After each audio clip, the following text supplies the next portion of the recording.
사람의 탈을 쓰고 이렇게 경악스러운 짓을 할 수 있나 싶은 생각이 들어 한동안은 정말 정신까지 차리기 어려울 정도로 몸과 마음 모두 지쳐 있었어요. 이런 사람들을 그 긴 시간 내내 믿고 의지하면서 버텨왔던 제가 너무 바보같이 느껴지고 제 어리석음에 꾸짖음을 많이 받으면서 지냈습니다.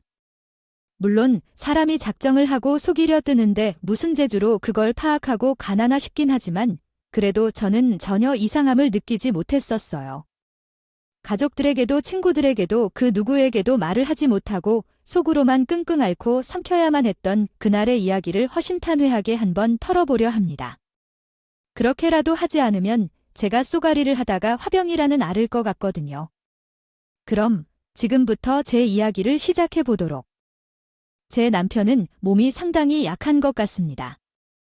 체질이 그렇다고 하는데 피부도 창백하고 몸은 상당히 마르며 살도 잘 찌지 않는 타입이었습니다. 결혼 후에는 잔병 치레가 많았고 계절이 바뀔 때면 항상 알레르기로 고생했었습니다. 그러나 그가 뭘 좋아해서 결혼했는지에 대해 묻는다면 말은 없지만 연애할 때부터 보호 본능을 자극하는 사람으로 제가 항상 지켜주고 싶다는 생각이 들었습니다. 뿌듯함을 느끼거나 그런 것은 없었지만 그렇지 않으면 그가 더 앓고 더 어려울 것 같다고 생각했습니다.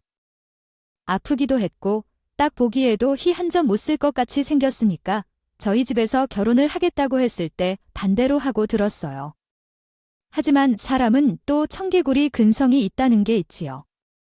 집에서 반대를 하니까 오히려 더 오기 같은 게 생기더라고요.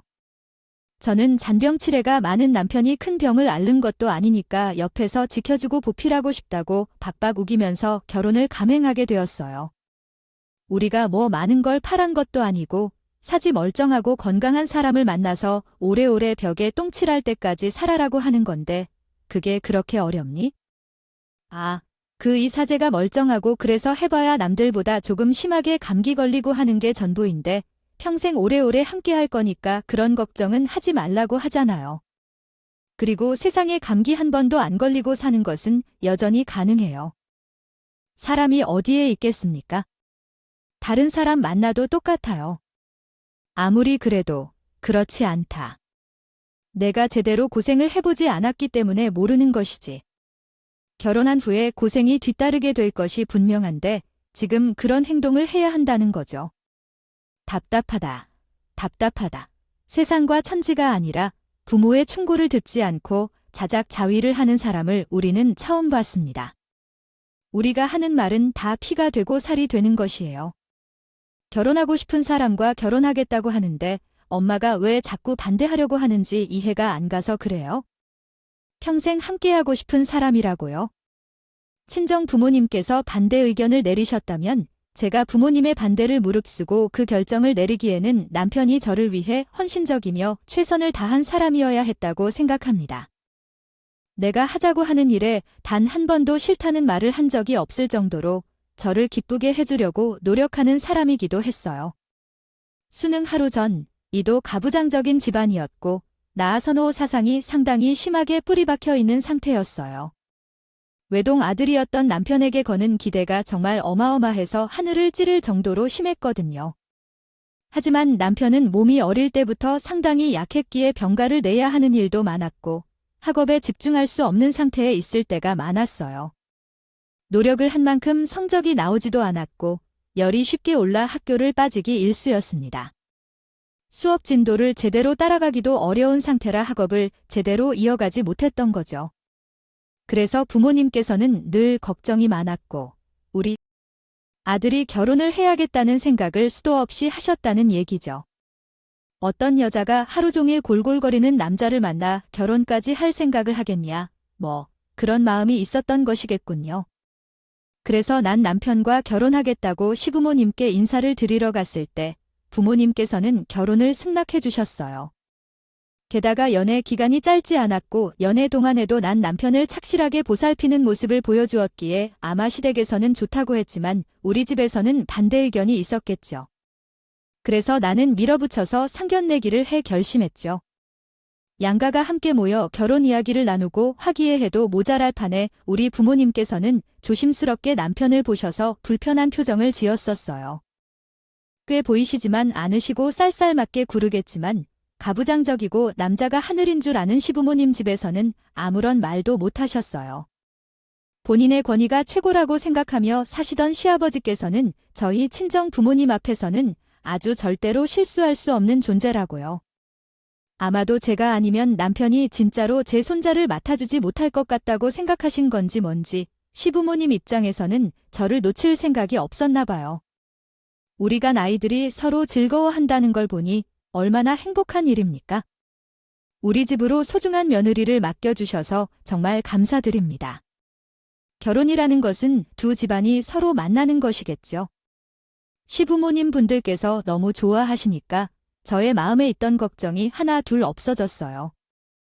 한순간에 사라지는 기분입니다. 솔직히 말해서 저희는 결혼을 하라고 허락한 적은 없습니다.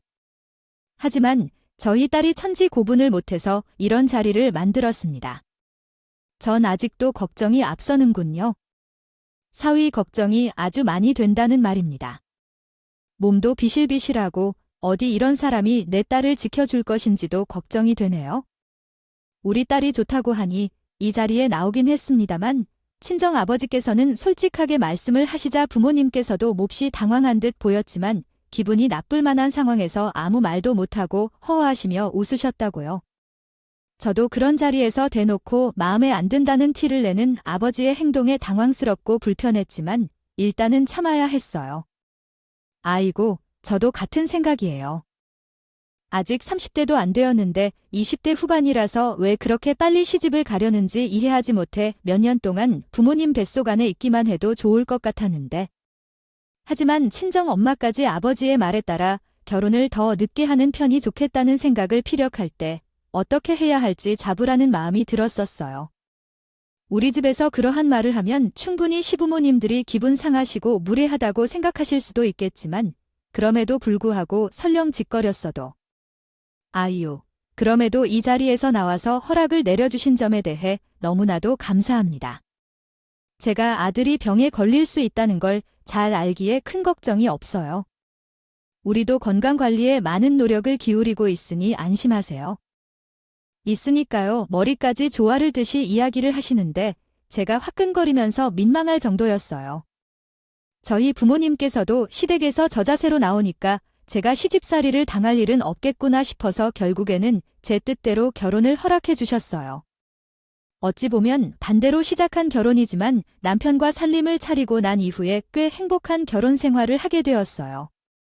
저희 남편이 평소에 기관지가 상당히 약한 편이었는데 감기라도 걸리는 날에는 폐렴으로까지 번지지 않을까 하루 종일 옆에서 지켜보고 간병을 해야 했어요. 열이 오르기 시작하면 또 얼마나 심각한 수준으로 오르는지 사람 얼굴이 벌떡게 익은 것처럼 열이 오르곤 했어요. 남편은 항상 저에게 괜찮다 하면서 저를 달래곤 했지만 저는 또 아픈 남편의 얼굴을 보면서 정말 마음이 아프더군요. 그럼에도 불구하고 가장 좋았던 점은 남편을 돌봄으로써 그 시간을 함께 할 수 있었다는 것이었어요. 남편은 이전에 직장 생활을 했었지만 자주 아프거나 병가를 내거나 병원에 가야 할 일이 많아져서 직장 생활에 집중하기 어려워진 것 같아요. 이후에는 제가 만나기 전에 직장을 그만두고 재와의 연애를 가지면서 자신의 사업을 시작하여 돈을 벌고 있었어요. 수입이 고정적이나 직장 생활처럼 안정적은 않았지만 남편의 사업은 꾸준한 고객들을 유지하고 있어서 꽤 괜찮았어요. 남들의 눈치를 볼 필요 없고 혼자 사업을 하는 것이었기 때문에 오히려 마음이 더 편하다 보니 일의 효율이 올라간다고 합니다. 남편은 동남아에서 가져온 라탄으로 만든 물건을 인터넷 쇼핑몰에서 판매하여 수익을 창출하고 있었어요. 라탄 제품이 어느 날부터 인테리어 소품으로 유행하기 시작하면서 남편의 사업 또한 매출이 상승하고 성장했어요. 저는 고정 수입이 필요하다고 생각하여 회사에 다니고 있었는데 사건으로 인해 일을 그만두게 되었어요. 남편이 혼자 1인 사업을 진행하다 보니 사무실을 별도로 두지 않고 집에서 재택근무를 하고 있었죠. 남편의 기관지가 약하기 때문에 천식과 같은 증상이 있고 선천적으로 폐 기능이 약하게 태어났다고 합니다. 게다가 어릴 때 수영을 하다 물에 빠져 죽을 뻔한 적이 있었던 것으로 알고 있어요. 그때 또 폐 쪽에 물이 차게 되면서 폐가 더 약해졌다고 했어요. 그래서 폐렴도 자주 걸리게 되었고 절대로 담배같이 기관지에 나쁘다는 것은 입에도 되지 않는 사람이었죠. 아무튼 제가 직장에 출근을 하던 중에 남편이 감기 기운이 있는 것 같다고 했는데 슬쩍이 말을 만져보니까 열이 살살 오르는 것 같더라고요. 아, 어떡하지? 내가 오늘 하루 쉬겠다고 말을 하면 좋은데 연차도 없고 오늘은 꼭 회사에 출근을 해서 일을 봐야 하는 날이라 가봐야 할 것 같은데.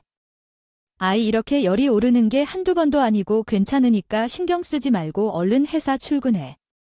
나도 오전 중에 일을 좀 보고 오후에는 쉬면 되니까 걱정하지 말고 무슨 일 생기면 나한테 전화하는 거 까먹지 말고 회의 중이어도 무조건 받을 테니까 꼭. 남편에게 신속히 전화한 후 출근했습니다. 그러나 그날에는 집에서 남편이 쓰러졌다는 알림을 받았습니다. 회사에서 업무를 처리하고 있었는데 남편의 상태를 확인하고자 점심에 전화했지만 통화를 받지 않았습니다. 불안한 마음에 계속 전화했지만 전화를 받을 수 없다는 메시지만을 듣고 있었어요. 결국 절망적인 상황에서 임종 부모님께 전화를 걸었고 그들이 신속히 우리 집으로 와서 남편을 발견했습니다. 남편은 응급실로 옮겨지고 폐렴 증세가 심각하여 치료를 받아야 했습니다. 아버님과 어머니는 다행히도 괜찮다고 하셨습니다. 그러나 증세가 심각한 정도는 아니었지만 병원 입원이 필요한 상황이었는데 죄송합니다. 더욱 주의 깊게 살펴봐야 했던 것 같습니다. 내세웁니다. 그래서 내게는 생긴 일에 대해 고맙다고 말할 필요가 있습니다. 너가 전화하지 않았더라면 우리는 그것을 알지 못하고 지나갈 뻔했을 거야. 나중에 발견되었을 때는 더 문제가 커졌을 테니까. 우리 아들의 삶을 구한 것도 마찬가지야. 저는 그때 참으로 많은 고민을 했어요. 남편의 사업이 잘 흘러가고 있는 동안이었기 때문에 더 많은 생각이 저를 휩싸고 있었죠. 결국에는 제가 회사를 그만두고 남편의 사업을 도우는 것이 우리 부부에게 더 좋을 것 같다고 생각했어요. 제가 회사에서 벌었던 돈만큼은 못 벌게 될 수도 있겠지만 그래도 남편 곁에서 하루하루 좋은 일을 할 수 있고 일적으로도 더 자유로워질 거라고 생각했어요. 여금 불편한 점이 있거나 추가로 도움이 필요하신 경우 알려주세요. 된 것 같아요. 하지만 당연히 저희 부모님께서는 반대를 하셨어요. 그렇게 된다면 고정 수입도 사라지게 될 텐데. 아, 너희 부부 정말 괜찮은 거니? 사업이라는 게 잘 되다가도 한순간에 와르르 무너지게 되는 건데 말이야. 지금이야 유행 타는 물건이라서 수입이 많을지 몰라도 나중에 어떻게 될지 모르는데 그냥 회사에 붙어 있는 게 좋지 않겠어? 아니, 물론 멀리 내다보면 사업이 어떻게 될지 몰라 불안하긴 하지만 그래도 그분과 저랑 아이를 가지고 싶은 계획도 있고 임신 준비 중이기도 하고요. 어차피 육아를 하려면 직장 생활하기 어렵고 불편할 텐데 지금부터 키우는 것도 좋을 것 같고요.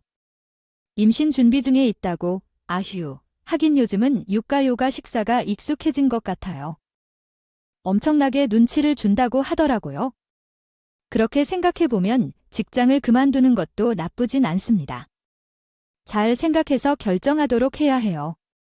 우리는 하루빨리 손주를 보고 싶은 사람들이지만 친정 부모님을 설득하는 것 중 임신만 좋은 방법도 없다고 해요. 저희 부모님께서는 예전부터 아기라고 하면 기뻐하셨어요.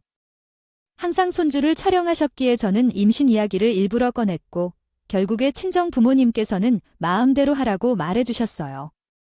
그 말은 찬성이나 다름없다는 뜻이겠죠? 저는 바로 사직서를 내고 오래 다니던 회사를 퇴직하게 되었어요.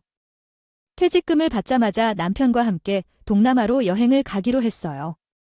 라탄 제품을 직접 보고 새로운 디자인의 라탄 가구를 구입하기 위해 돈을 들고 동남아로 여행을 가게 되었죠. 더 들여올 준비를 해야 할 것 같다는 생각이 들었어요. 이제는 남편 혼자서 운영하던 쇼핑몰이 아니라 저와 함께 의견을 맞춰 운영하기로 했기 때문에 서로 괜찮은 상품을 더 가져오자고 의기투합을 했어요. 남편과 함께 직접 발로 뛰면서 물건을 더 가져오기 시작했고 그 결과로 정말 좋은 반응을 받아 사업이 한층 성장했어요. 아무래도 남편과 제가 워낙 가깝고 사이가 좋아서 사업을 하면서 의견 충돌하는 일이 거의 없었고요. 또한 제가 인테리어에 관심이 많았기 때문에 유행을 따라가는데 전혀 어려움이 없었어요. 매출이 늘어서 남편이 벌어온 돈으로 우리 부부가 풍족하게 살 수 있었어요. 하지만 좋아서 할 때 매출이 올라가 당시 우리 부부와는 달리 시댁과 친정에서도 부족함을 느끼지 않았어요. 저희에게 하루 빨리 아이를 가지라는 잔소리를 시작하셨어요. 아, 너 직장 그만둔 이유가 아이 가지기 위해서라고 하지 않았냐? 어찌 된 게 몇 개월 지나도 깜깜무소식이야. 너희가 나이가 많은 것도 아닌데 임신이라는 게 하늘이 점쳐주는 거라 하지만 아직도 서로 몸 관리하면서 준비를 해야 하지 않겠어? 친정에서도 제가 아이를 가지겠다고 말을 하고 회사를 그만둔 지 시간이 흘렀는데 소식이 없자 불안해 하셨고요. 시댁은 더 했죠. 둘 다 이제 나이가 30대로 접어들던 시기였기 때문에 더 늦어지면 안 되는 거 아니냐고 대놓고 다달은 못하셔도 은근히 눈치는 주셨거든요. 저랑 남편이 부모님들을 속이려고 했던 것은 아니었고요. 사실 저희 부부는 임신을 하려고 꽤 많은 노력을 하지만 이상하게도 아이가 잘 들어주지 않아서 매번 실패하고 있었어요. 시간은 흘러가고 살짝씩 눈치만 주시던 부모님께서도 여유가 사라지는 것 같더라고요. 물론 너희가 알아서 인생 계획을 세우고 임신도 하겠다는데 그래도 우리 아들이 외동아들이고 대를 이어야 하는 독자나 다름이 없지 않겠니? 아이가 생기지 않으면 우리가 죽어서 조상님들 얼굴 뵈면 목이라도 채겠어요. 우리 아들이 대를 끊게 생긴다면 우리도 준비하고 있으니까요. 너무 조바심 내지 말고 기다려주세요. 아, 저희 아직 젊어서요. 요즘은 40대 중반에도 임신을 한다고 하던데요. 물론 의료기술이 좋아졌으니 시간도 많다고 하긴 하지만 아이를 가지려면 하늘의 비축이라도 해야겠어요. 부탁을 해야겠네. 너랑 같이 교회에 나가서 기도라도 올려보지 않을래? 우리 권사님의 며느리도 기도해서 임신했다더라. 시어머니는 아주 독실한 기독교 신자이셨어요. 매일 교회에 출석해서 열정적으로 도장을 찍으시는 분이셨어요. 혼자 기도실에 들어가서 기도도 드리고 수요 예배, 금요 예배뿐만 아니라 다 참석하시는 분이셨지요. 그래서 교회 출석을 열심히 하시는 이유는 오로지 제가 임시를 하게 해달라고 기도하기 위해서였어요. 저는 무교였으나 그런 기도가 무슨 소용이 있는지 생각했지만 시어머니에게 티를 내거나 하진 않았어요. 한 해, 두 해가 지나 결혼 3년 차의 시댁에서는 슬슬 저에게 모든 탓을 돌리기 시작했어요. 아휴, 내가 이런 말을 하는 게 맞나 싶긴 하지만 말이에요. 혹시 몸에 무슨 문제가 있는 건 아니냐고요? 아유, 우리 아들이야 몸이 약한 거지 뭐. 그쪽에 문제가 있으려고 임신이 잘 안 되는 것은 여자 탓이 대부분이라고 하던데 병원에 가서 검사라도 한번 받아봐야 하는 거 아니니? 어쩜 나이도 아직 창창한데 임신이 안 되냐고 말이에요. 저는 그 말에 화가 나서 산부인과에 가서 검사를 받았습니다. 검사 결과지를 당당하게 시부모님께 드렸어요. 거기 보시면 의사소견서에 써 있는데요. 몸에 아무런 이상 없고 자연 임신이 가능한 몸이라고 하더라고요. 그러니까 이제 그만 스트레스 주세요. 검사 결과지를 받은 시부모님은 역시 본인 아들이 비리비리해서 이렇게 된다고 생각한 듯합니다. 그런가 싶었는데 아무 소리도 못하고 고생했다고 하시더라고요. 솔직히 말해 저도 그런 검사까지 받으면서 남편을 죽이고 싶은 마음은 없었어요. 그런데 허구한 날 제 탓을 하는 게 어찌 해야 할지 모르겠어요. 제가 그런 행동을 한 탓에 남편은 자기 때문에 임신이 잘 안 되는 것인가 해서 더욱 낙담한 모습을 보였었죠. 저는 임신이 잘 되지 않는 것이 남편의 잘못이라고 생각은 않았는데 시어머니의 말에 짜증이 나서 그랬던 거예요. 그렇게 계속해서 임신을 기도했지만 우리 부부 사이에 아이 운이 없는지 뭐가 문제인지 아이가 들어올 생각은 안 했어요. 기도를 제대로 드려야 하나 싶어서 교회도 몇 번 다녔지만 아무런 일도 일어나지 않았고 진짜 말도 안 돼서 40대였어요. 중반이 되어도 아직 임신하는 마당에 젊음에도 불구하고 임신이 안 되어서 고민이 많았어요. 고민이 깊어지던 어느 날 우리 남편에게 아주 큰 일이 일어났어요. 우리 남편은 기괴하게도 폐섬유종이라는 병에 걸렸어요. 폐섬유종이라는 병을 들어보신 적이 있나요? 저는 처음으로 살면서 그 병을 알게 되었어요. 폐에 만성 염증 세포들이 침투하여 폐를 딱딱하게 만드는 병이었는데 원래 폐가 약하던 우리 남편은 손실이 일어나는 부분에서 발병하여 의료진을 찾아가게 되었습니다. 정밀 검사를 거쳐서 알아낸 병이었지만 병원에서도 손을 쓸 방법이 없다고 했어요. 폐섬유종은 완치될 수 있는 것이라고 하니 많은 위로가 필요합니다. 약물 치료를 받더라도 호전되지 않을 수 있습니다. 얼마나 조심하더라도 진행을 멈출 방법이 없어요.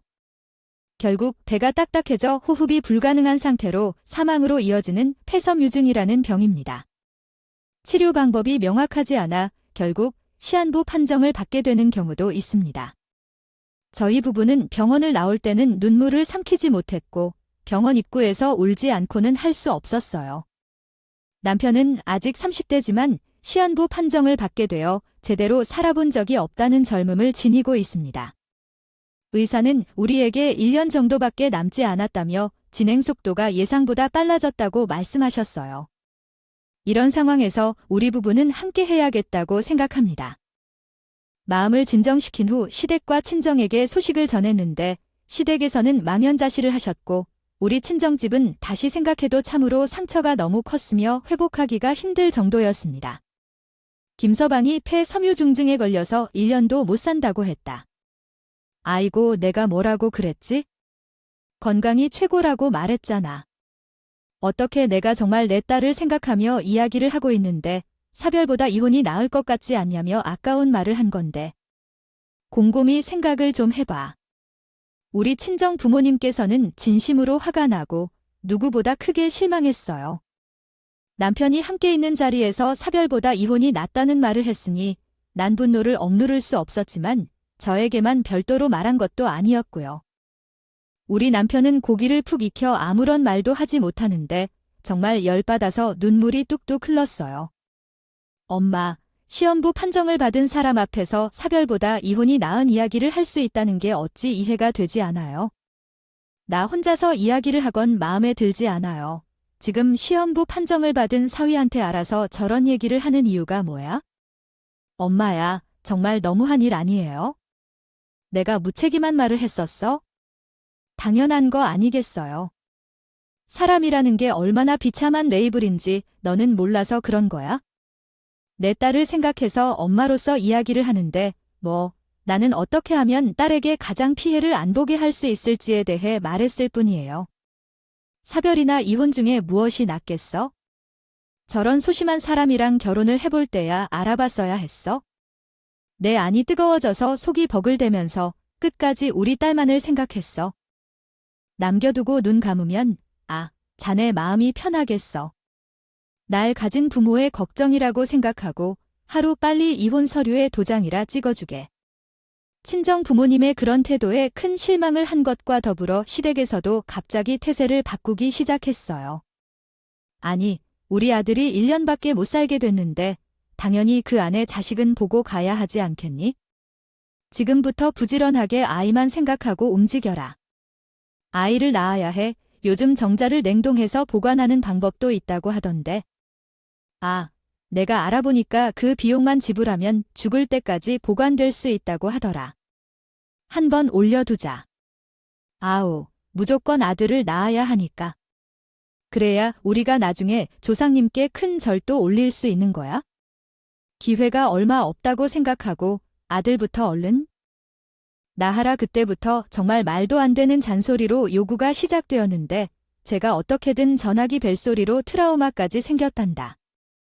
허고 날 전화할 때는 이상한 소리를 하는 시모 덕분에 아직도 휴대폰 벨소리를 무음으로 해두고 다니고 있어요. 오늘 저녁 9시에 두 부부가 함께 잠을 자야 아들을 낳을 수 있다고 하더라고. 너희 침대는 어느 방향으로 놓여 있느냐? 양기가 가득한 방향이어야 한다고 했으니. 아니에요, 어머님. 어디서 말도 안 되는 미신을 가져와서 저에게 그런 것을 요구하느냐? 세상에 어느 부모가 자식들에게 그런 것을 요구하겠어요? 게다가, 어머님은 기독교 아니셨어요. 저런 것은 전부 다 미신인데 하나님을 믿으시는 분이 왜 이러세요? 에이, 누아, 지금 우리 아들이 대를 끊고 몽환적인 내용일지라도 이게 왜 필요한 건지 마음으로 하나님을 믿으면 충분하죠. 점쟁이의 말은 전혀 틀린 게 없어요. 남편이 이미 죽음을 대면한 사람처럼 의욕이 없다는 게 너무 충격적이었지만 우리 친정집에서는 당연히 아이를 가지는 것에 반대했어요. 이혼을 권하려던 거구나. 임신을 좋아하실 리 없겠죠? 진짜 엄마가 되려는 생각을 하고 싶다고? 너무 고민하지 말아요. 시한 부위 분석을 받은 사람의 아이를 낳고 싶다고요? 언제 어떻게 될지 모르는데 그 말은 아이를 혼자 키우겠다는 거예요? 너는 아직 젊은데 아이를 데리고 어떻게 경제적으로 가능할까요? 임신을 추켜 세워서 아직 결정하지 마세요. 알았어요. 두 가족 사이에서 요구되는 것들이 서로 다르기 때문에 어느 쪽에 맞춰야 할지 결정하기 어려울 것 같아요. 스트레스가 쌓이니까요. 거기다 남편도 죽어가고 있는 상황에서 더 이상 뭘 신경 써야 할지 모르겠어요. 양과 전화번호를 차단하고 저희 남편과 함께 좋은 추억을 쌓기로 했어요. 우리 부부가 임신에 관한 이야기를 꺼내지 않고 아무 소식 없이 있는데 시댁에서는 정말 소란스러웠죠. 이번엔 또 어디 다녀온 거냐며 아이를 빨리 가질 필요가 있는데 왜 그리 돌아다니고 계세요? 제발 아이를 가지세요. 어머니, 제발 그만 좀 하세요. 죽기 전에 와이프와 좋은 추억을 쌓으려는데 왜 계속 전화해서 임신 이야기를 하나요? 스트레스를 주시면 어떡하라고요? 아버지께서 요구하는 대로 정자도려는데 저는 싫어요. 왜 싫어하나요?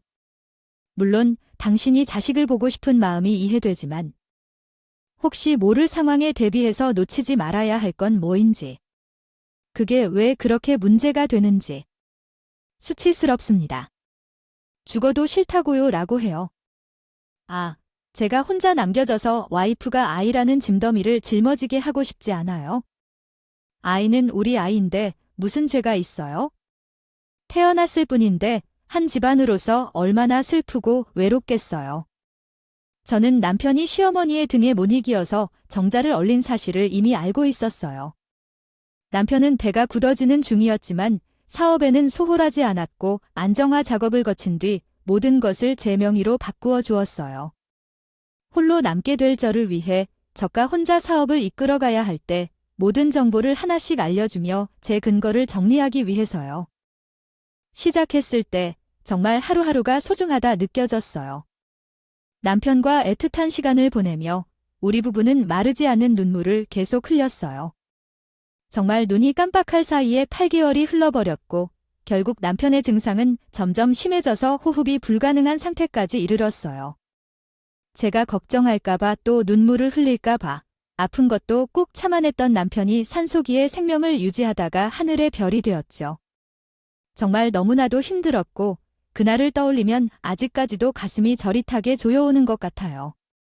하루 종일 아무것도 먹지 못하고 속까지 울렁거리면서 머리가 어지러워질 정도로 너무나도 힘들었거든요. 장례를 치르는 내내 울기만 울었지 물도 제대로 못 마실 정도로 물냄새만 맡아도 비릿한 것이었어요. 느껴질 정도로 힘들었습니다. 결국에는 끝까지 곁을 지켜주던 사람이 떠났기 때문에 너희도 마음이 상한 것 같은데 이제 그만 친정으로 돌아와서 함께 살아보자. 아이, 언제까지 사위의 자취가 묻혀있는 집에서 혼자 지내야 하는 것도 아니겠지? 친정으로 돌아와라. 몸이 너무 좋지 않아서 그렇게 하겠다고 말했는데 장례가 끝난 뒤에도 계속해서 아쉬움이 찾아오고 밤냄새를 맡아도 역겨움이 느껴지는 것이 이상했습니다. 혹시나 하는 마음에 임신 테스트를 하고 두 줄이 선명하게 그려진 결과를 보고 경악스럽기까지 했어요. 남편이 하늘나라로 떠났는데 제 뱃속에 그의 씨앗이 들어있다는 사실이 믿기지 않았어요. 그래서 산부인과를 찾아갔습니다. 임신 10일주인 사실을 알았을 때 당연히 이 소식을 즉시 시부모님과 시아버지에게 알렸습니다. 시부모님은 눈물을 흘리며 날 부둥켜 안아주시고 경사를 베풀어야 한다고 하셨어요. 아이고, 임신을 했으니 축하 파티라도 열어야 하겠지? 우리 아들이 마지막에 한 일이잖아. 이제는 아이를 잘 지키는 걸로 충분하니까 하셨죠. 잘하다. 우리 며느리야. 너 뭐 먹고 싶은 게 없어? 아이고, 입맛이 심하게 변했다고 했잖아. 아이고, 진짜. 내가 어디서부터 도와줘야 할지, 뭘 해줘야 할지 고민이야. 그러나 친정에서는 당연히 미친 거 아니느냐고 정색을 하셨다. 어제 임신을 했다고? 얘야, 너 정말 미친 건 아니지? 아직 얼마 안 돼서 없애자. 아이가 집에야 되는 일이라는 걸 몰라서 그래? 떠돌이 노래꾼도 이미 하늘나라로 떠났는데 자꾸 이렇게 고단하게 살아야 하는 게 너무 힘들 거야? 아이를 낳고 나면 2번 다시는 우리를 보지 말고 무슨 일이 생기든 도움이 필요하더라도 결코 도와주지 않을 것이다. 이끼집에서 차라리 사는 것 같이 가족 사이의 연결을 끊고 살아야 했다.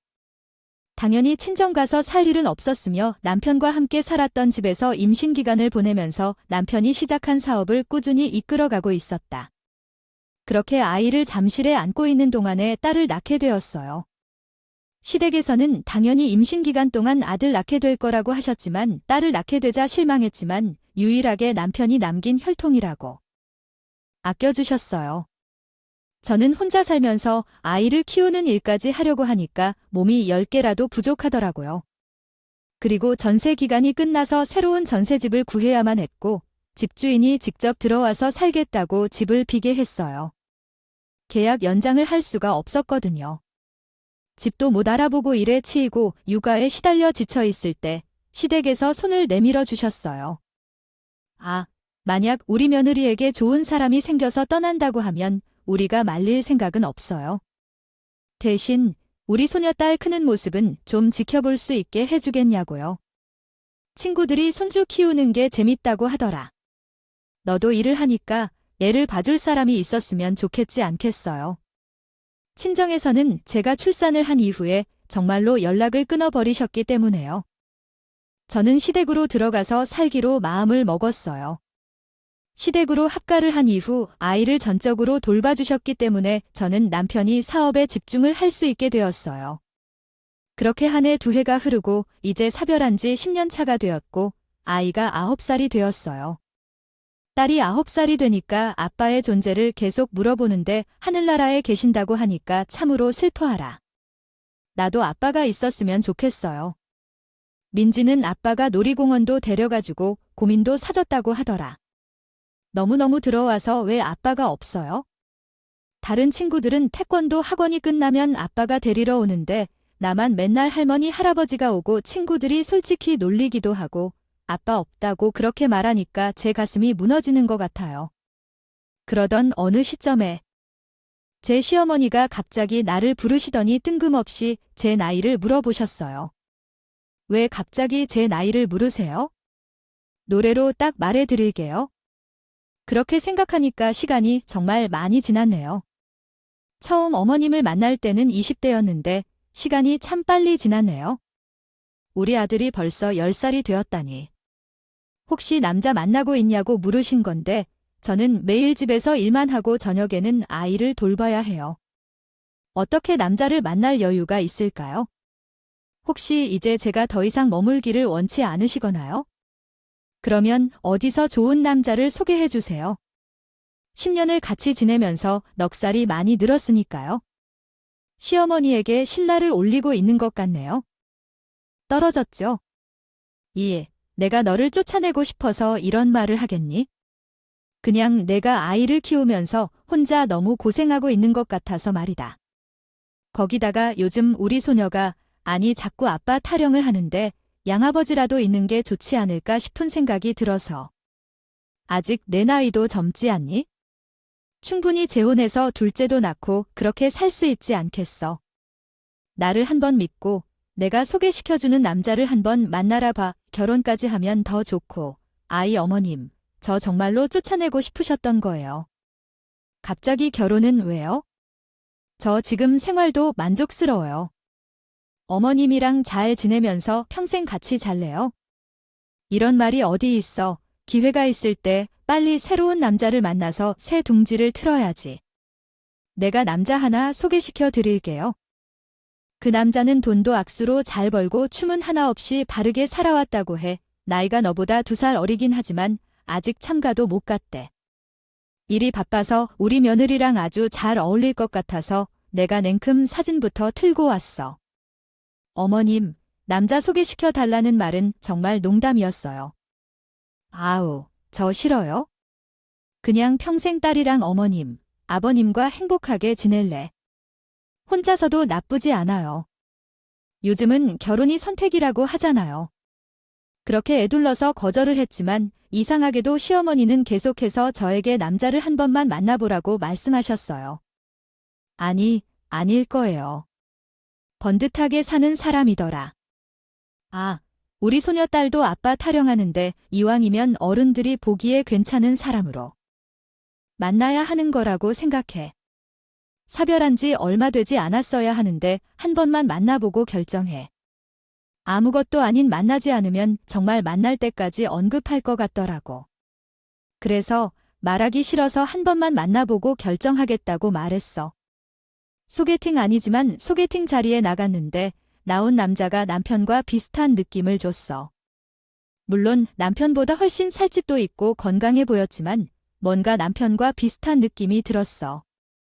남편 생각도 나고 느낌마저 비슷해서 우리 남편이 사실은 백슬래시 쌓인 수트 백슬래시 쌓인 질지도 몰라.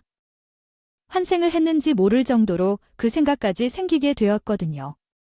그 남자와 함께 식사를 한 후에 시어머니가 집 앞까지 마중을 나와서는 코치코치 소리를 지르고 묻더라고요. 어때? 어때? 내 말이 맞지?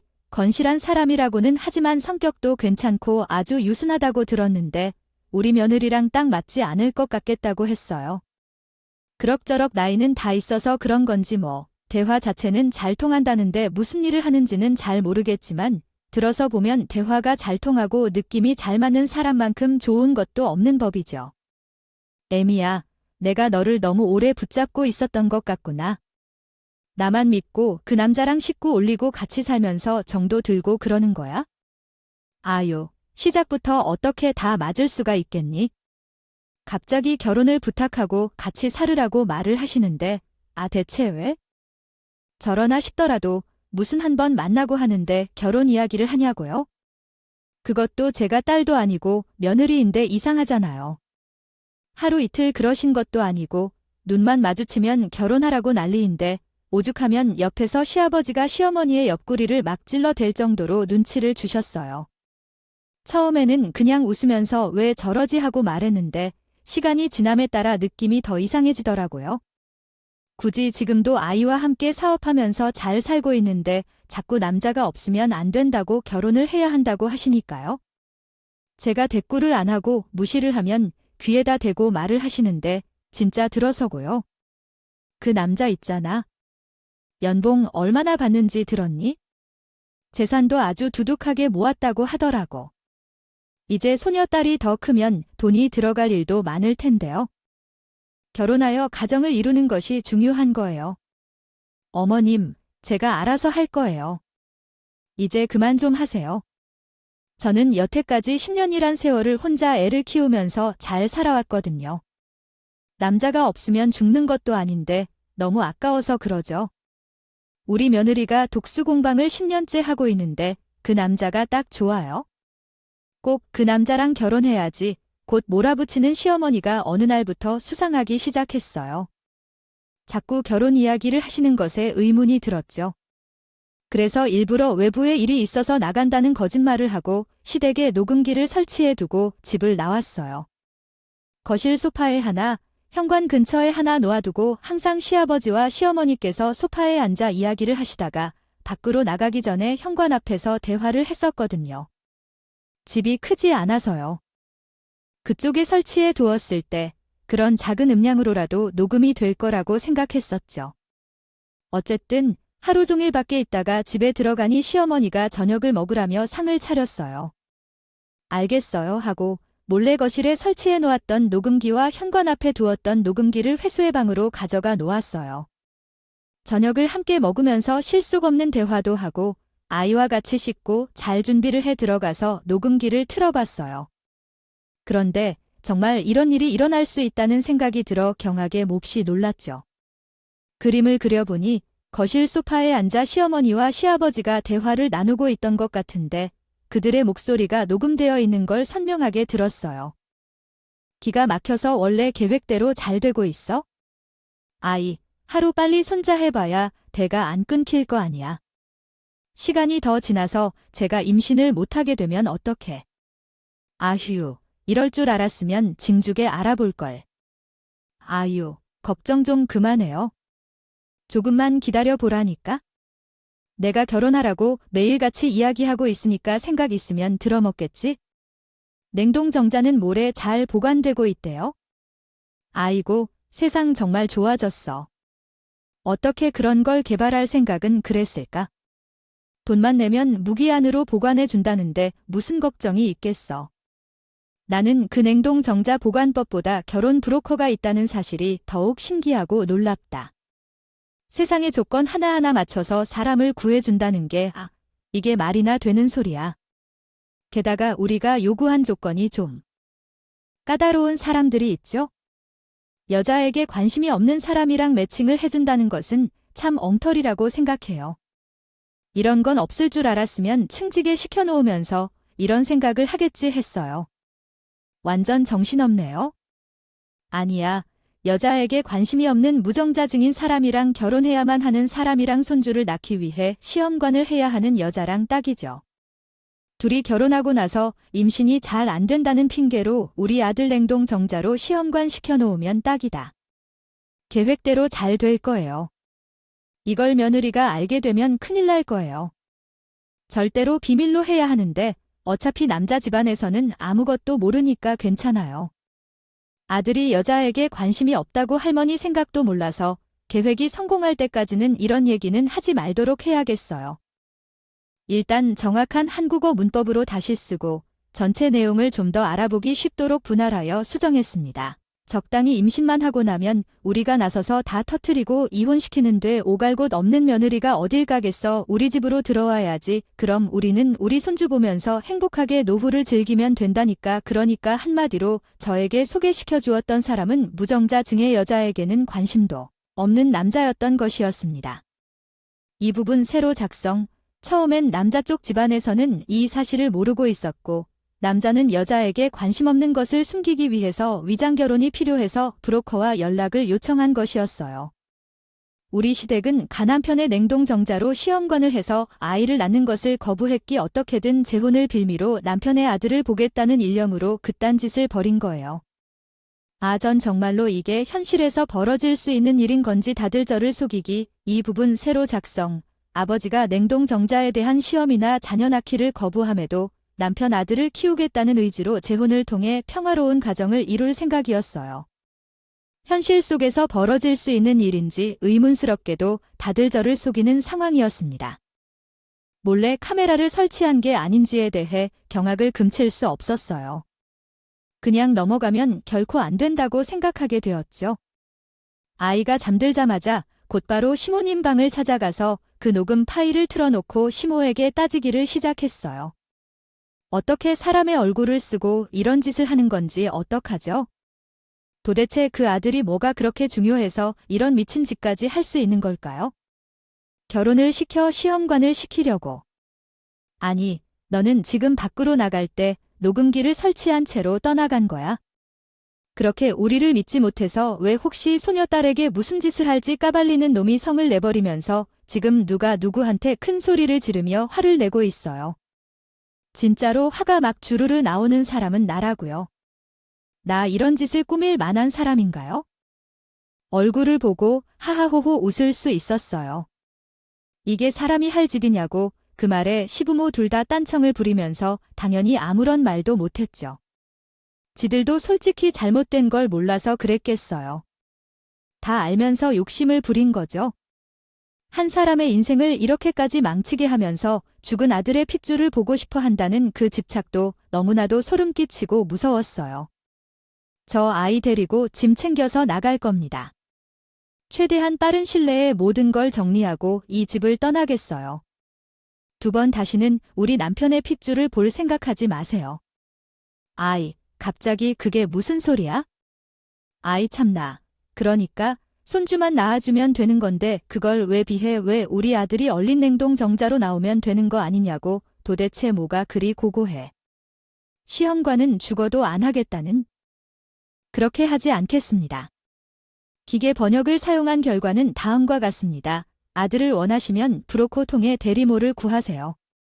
얘가 사생아가 되면 전녀 딸이랑 반쪽짜리 남매가 될 텐데 그거는 못 본다. 다음 날 아이를 학교에 보낸 뒤 용달차에 실어서 10년 만에 친정집에 연락을 했습니다. 친정 부모님께서 분노를 하셔서 시댁으로 찾아와 은을 챙기신 뒤 시아버지의 뺨을 갈겨버리더라고요. 더 자연스럽고 매끄럽게 변경하면 아들을 원하신다면 그렇게 하시는 건 어떨까요? 그렇다면 사생아가 되는 것 아닙니까? 제 딸과 반쪽만큼 나눌 누나 남매가 되는 볼 수 없어요? 다음 날 아이를 학교에 떠났다가 어디로 가야 할지 몰라서 10년 만에 친정집에 연락했습니다. 친정 부모님께서 제 사정을 들으시고 분노하셔서 제가 시댁을 찾아가 은을 챙길 때 시아버지께서 뺨을 치셨어요. 결혼한다고 결정한 순간부터 집안으로 돌아가는 생각이 마음에 들지 않았어요. 혹시 누가 누구를 때리고 있나 싶을 정도로요. 그래서 우리가 이 문제에 대해 해결책을 찾아야 한다는 것이 정말 중요한데 어디서부터 시작할지 막막했어요. 당신은 우리 딸에게 가정을 이루는 것이 중요하다고 말씀하셨는데 그 말씀이 정말 그렇죠. 우리 딸의 마음을 그려놓고 그런 말씀을 하다니 저는 정말 화가 났어요. 아무리 생각해도 만나고 싶었고 신경 쓸 수밖에 없었어요. 그런데 일달이 지나도록 나는 어떻게 그 감정을 다스려야 할까요? 그래서 정신을 차리려는 노력도 헛되게 낭비했죠. 그렇게 하면서도 그 마음을 내가 빡빡이로 만들어 주어야 한다면서 말씀해 주셨는데 더 이상 참을 수 없을 것 같았어요. 그리고 그 말에도 반박하거나 막을 수 없었고 또한 배신자들을 뒤로 한 채 친정집으로 아이와 함께 왔어요. 처음에는 정말 어색했고 아무런 말도 나오지 않았어요. 대화조차 한 달 이상 끊은 채 살았던 시간이었죠. 주변의 공기까지 얼어붙은 것처럼 느껴졌어요. 하지만 우리 딸이 사이에서 애교를 부리고 할머니, 할아버지에게 따르기 시작하면서요. 부하고 잘 지내고 있습니다. 화해를 이루고 딸을 잘 키우면서 행복하게 지내고 있습니다. 제 자아성찰 같은 이야기를 끝까지 들어주셔서 감사드리고요. 악플 대신 선물을 남겨주시면 감사하겠습니다.